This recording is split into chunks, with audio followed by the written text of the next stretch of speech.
I do feel for people in the modding community who spend a lot of time creating something wonderful. I reached out to them to tell them I was sorry for what happened. That's all I could do in this situation. I don't care what you say about me in your video. I don't consider myself the good person in this story. Today I'm going to break down the series of events that allowed one player to bring competitive Rocket League to its knees, forever changing what most considered an unhackable game. It's a story you might think you already know, but previous coverage of the bot hacks in Rocket League only scratched the surface. Over the last several months, I've worked in cooperation with the machine learning developers of Nexto and the originator of the league in order to tell the complete story of how artificial intelligence infiltrated Rocket League. For a majority of the community, the bot invasion started December 31st, 2022, when posts showing bot-like online opponents started appearing on Reddit, followed by a viral tweet by pro player Garrett G that showed him playing an apparent bot in his 2v2 ranked lobby. But for those of us within the RLBot community, this was an issue that began months earlier. On my computer, I have what I can confidently claim is the earliest recorded proof of machine learning bots being used in online Rocket League servers. Dated June 22nd, 2022, these clips are from a Twitch channel that was streaming 2v2 competitive games with the Nexto Bot. For those unaware, at the time, Nexto was the best AI in Rocket League, comparable to a Grand Champion player. It was publicly available through the RLBot community, though only designed to be used in private, offline sessions. Psyonix's immediate response to the stream was to ban the accounts that were using the hack. Then, on June 25th, they took further action and asked the RLBot modding community to discontinue the release of any more bots of Nexto's caliber. Now, in hindsight, one might wonder if Psyonix should have done more at that time, but we'll talk about that a little later. For now, let's fast forward to January 2023, where after over 6 months of relative silence, the bot problem is back. And it's everywhere. On January 3rd, I was pulled into a special Discord channel with machine learning devs Aech, Rangler, and Rolv, with the goal to start working on a video about the current cheating situation. The problem was, with the bot exploit still running wild and ranked, any video about the situation would both be an incomplete story and just draw more attention to the leak. So it was decided we would continue gathering info until Psyonix released a formal response and had dealt with the cheaters. In the meantime, Aech posted a question thread to Reddit to try and answer some of the rumors and misconceptions about the bot outbreak. And one of the first comments on that post was from a user named Thorami, who seemed to be apologizing for the leak. Mistakes were made on my side that unfortunately can't be taken back. All I can say is I'm sorry to you, Rolv, Rangler, and the Rocket League community in general. Then Thorami followed up with what looked to be a complete breakdown of what he had done. It begged the question, was this one person really behind all of these bots? In my group DM with the Nexto devs, Aech confirmed that they knew the name and what he was saying was most likely legit. So from there, I decided the best way to get the full story of what happened was to reach out to the enemy and hear their side too. And fortunately, Thorami was willing to talk. In his original Reddit comment, Thorami had briefly spelled out the inspirations for his actions. The hacking community for RL in my eyes was pretty much non-existent. Public statements from Psyonix about hacks in Rocket League said, "We aren't worried, everything is server-side." And public statements from RL bot devs were, "It's impossible to use our bots in ranked." This created, in my mind, a perfect storm to create the exploit. When I got into Discord DMs with Thorami, he elaborated further. Finding exploits in games was kind of a hobby of his, and he had helped the devs of multiple games in the past. But after trying to contact Psyonix when he discovered a way to inject the AI bot Nexto into online play, Thorami was unhappy with the way he was ignored. So next he decided to make some noise by streaming his Nexto games on Twitch. Yes, the dates lined up perfectly. That footage I have from June is Thorami. Apparently at that time, he would regularly have Psyonix employees join to watch his stream, at which point the account he was using would be banned, and the devs would leave without saying a word. Confident that Psyonix now at least knew about the bot hacks, on July 6th, Thorami reached out to Psyonix to try and explain the situation further, and perhaps get his main account back. Looking at these emails, I can both understand Thorami's intentions, but also get why Psyonix did not appreciate the way he was going about it. Also, I'm not really sure what he wanted out of this. At the time, Psyonix had responded by taking down the accounts that were using the exploit. Did he need direct acknowledgement from the devs? A reward? An indication or promise that Psyonix was addressing the future potential of bots getting into Rocket League? Whatever he was hoping for, Thorami didn't get it. And it was that disappointment or personal slight that led him to making a big mistake. In my eyes, everything was pretty dead. Developers don't care. Non-existing cheating community. The only people who cared was the modding community. Those were the only ones in my stream as I didn't actively promote it. So I was like, okay, I'm going to release it to the people who are from the modding community and see how Psyonix reacts. I shared it with 2 other people outside my friends group. They begged me not to release it further and I was fine with that, assuming they would run to Psyonix. To be honest, I just didn't care at that moment. I just made assumptions, which turned out wrong. I don't know what made Thorami think those two viewers were part of the RL Bot community or that they could be trusted, but it would prove to be a costly mistake for the whole Rocket League community. On December 15th, Thorami found out that one of these players named Ryu had created a Discord and started selling the online hack for the bot. In response, Thorami tried to fight back by giving the bot for free to a few of Ryu's potential customers. As you can see in this interaction, Ryu felt Thorami was wasting a great opportunity to cash in, while Thorami thought it was wrong to be selling Nexto. But free or paid, at this point, it really didn't matter anymore. The hack was out, and by the new year, thousands of bots would descend on Rocket League.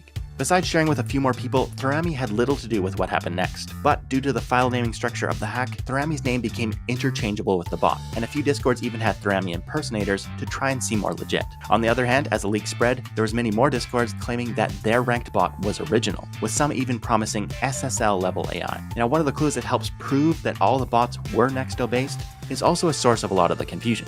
I'm talking about the kickoff. The offline RL Bot version of Nexto has a hard-coded fast kickoff as seen here.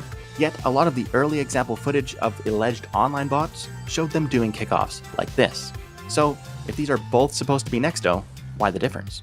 Thorami provides a simple explanation. During his testing to get the bot working online, he was trying to fix some errors by removing any non-essential code. The kickoff code just happened to be one of those things that got the axe. To confirm this, I removed the kickoff code from the RL Bot version, and as you see here, its kickoff now does look very similar to the one seen online. By mid-January, several versions of the hack were now available with the hard-coded kickoff pasted back in, causing some to think it was a different bot, and others to claim the bot was learning. Of course, both conclusions were incorrect.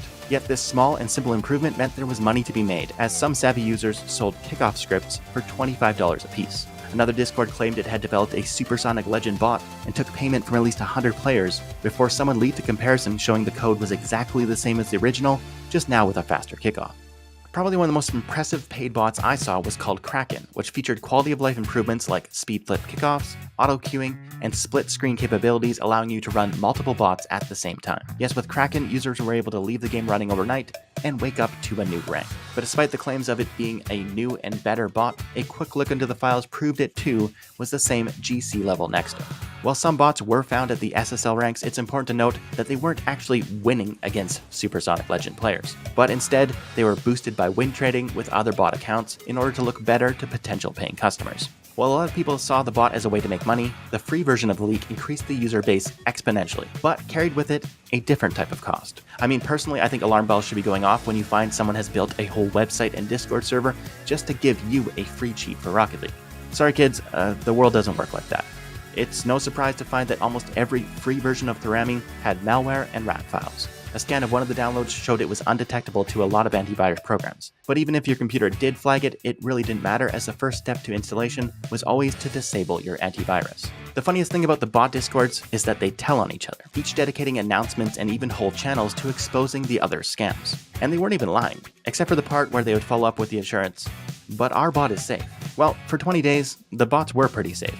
Safe to use online at least. But on January 19th, that all changed. I could probably dedicate a whole video highlighting the tsunami of tears in the bot discords that happened during the ban waves over the next few days. Equally satisfying was watching server owners having to admit they had no idea what they were talking about, as many bot discords imploded and went from confident and in control to lost and hopeless in just a matter of hours. But the most amusing responses was from all the players claiming they had been falsely banned. Now let me start out by saying Epic support did cause some of these issues by telling people that Bacchus mod was bannable, and though this was refuted by Psyonix devs on Reddit and Discord, it became the go-to explanation from people claiming they had never cheated. Being in some of the bot hack discords allowed me to fact check some of these players myself. On the left you see a player posting in the community support channel of the official Rocket League Discord. Apparently he's very confused as to why he is banned. Maybe it's Bacchus mod. On the right is his comments in one of the free bot discords from the day before.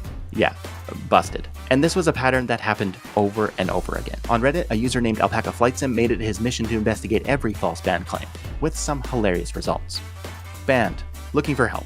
This user was quick to agree in the comments of his own post that if you use a bot, you deserve to be banned, but aggressively defended his innocence because he would never cheat. That drastic rise in his 1v1 rank? Oh, that was just him starting to take ones seriously. But when AlpacaFlightSim rolled in with some clips of obvious bot-like play from his games, it got pretty quiet.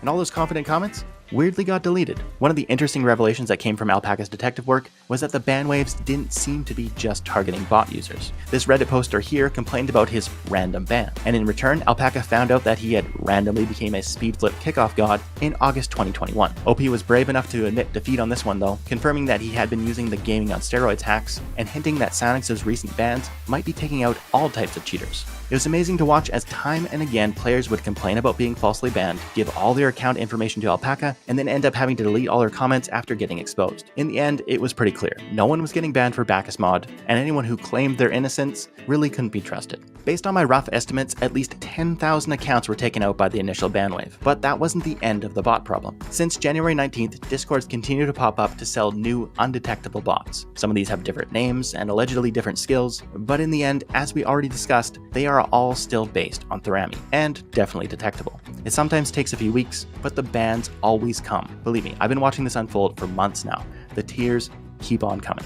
Personally, I think Psyonix handled this whole disaster pretty well. While the community cried about communication and not being kept in the loop, they instead smartly avoided bringing extra attention to the issue until they had a detection system in place that almost completely eliminated the threat. While Thorami still lays the blame on Psyonix for not having the response he wanted back in the summer of 2022, it's important to remember that he was the one that leaked it. At the time, Psyonix had addressed the issue as much as was reasonable for the current size of the situation. Only a few people had the bot. It became a bigger problem because Thorami made it a bigger problem. Also, I don't think it's fair to assume that they didn't use his warning to start planning for a possible outbreak. I mean, the bot invasion started when the whole studio was still on vacation, and by the 19th, it was addressed and handled. That's a pretty impressive turnaround. On the other side though, I can't help but think that this whole thing could have been averted if Psyonix had taken a more personal and laid-back approach to Thorami's appeals, and actually tried to talk to him. Doesn't seem like it would have taken much to satisfy his request, so I hope there was some lessons learned for the devs here too. As shown earlier, Thorami is remorseful for the effects his actions had on Bot and the Rocket League community, but it also seems he is pleased